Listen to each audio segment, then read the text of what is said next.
ఆంధ్రప్రదేశ్ రాష్ట్ర రెండవ వార్షిక బడ్జెట్ పెద్దల బడ్జెట్ అని, ఇది ఒక అంకెల గారడీ బడ్జెట్ అని వైఎస్ఆర్ కాంగ్రెస్ పార్టీ కాకినాడ జిల్లా బూత్ కమిటీల అధ్యక్షుడు ఉమ్మి రఘురాం అన్నారు. జగ్గంపేటలో ఆయన మీడియాతో మాట్లాడుతూ 3.22 లక్షల కోట్ల బడ్జెట్లో 1.03 లక్షల కోట్లు అప్పుగా చూపడం రాష్ట్ర బడ్జెట్లో డొల్లతనం కనబడుతుంది అన్నారు. ఈ బడ్జెట్లో ప్రకటించిన సంక్షేమం అంతా కలిపి 1.03 లక్షల కోట్లు ఉందా అని ప్రశ్నించారు. రాష్ట్ర రెవెన్యూ 2.17 లక్షలు అని ప్రకటించి ఆ సృష్టించిన సంపద ఎవరికి ఖర్చు చేస్తున్నట్లు అని రఘురాం ప్రశ్నించారు. వైసీపీ ప్రభుత్వంలో రాష్ట్రం అప్పులపాలైపోయింది అని గగ్గోలు పెట్టి చరిత్రలోనే ఎన్నడూ లేని విధంగా ఒకే సంవత్సరం లక్షల కోట్లు అప్పు చేయడమే విజనరీ అని ప్రకటించుకునే మోసకారి చంద్రబాబు అని విమర్శించారు.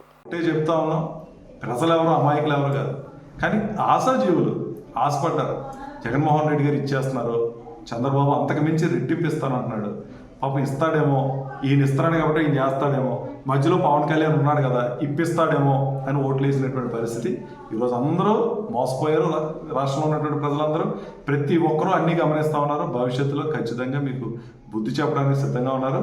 మీరు సూపర్ 6 పథకాలతో పాటు 150 పథకాలు హామీలు ఇచ్చారు. ఆ రోజు అన్నీ కూడా నెరవేర్చి తీరాల్సిందే.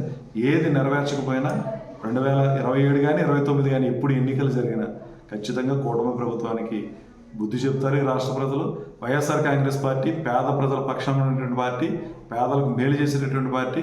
మేము చేసినటువంటి అభివృద్ధి ప్రజలందరికీ కనిపిస్తుంది. ప్రతి గ్రామంలో వైఎస్ఆర్ కాంగ్రెస్ పార్టీలో జగన్ గారు చేసిన అభివృద్ధి బిల్డింగ్ రూపంలో, సచివాలయాల రూపంలో, రైతు భరోసా కేంద్రాల రూపంలో, హాస్పిటల్ రూపంలో, రాష్ట్రంలో 25 లక్షల ఇళ్ల స్థలాలు ఇచ్చినటువంటి ముఖ్యమంత్రిగా ప్రతి చోట మా అభివృద్ధి ఉంది, ప్రతి చోట మా సంక్షేమం ఉంది. ధైర్యంగా మేము మళ్ళీ ప్రజల దగ్గరికి వెళ్ళగలుగుతాం. జరుగుతున్నటువంటి అన్యాయాన్ని వైఎస్ఆర్ కాంగ్రెస్ పార్టీ గొంతుకు లేని వాళ్ళకి గొంతుకై నినదిస్తాం, మిమ్మల్ని అందరం కూడా ప్రశ్నిస్తామని తెలియజేస్తూ, మరి ఈ అవకాశం ఇచ్చినటువంటి మీడియా సోదరులకి ప్రత్యేకమైనటువంటి ధన్యవాదాలు తెలియజేస్తూ సెలవు తీసుకుంటాం.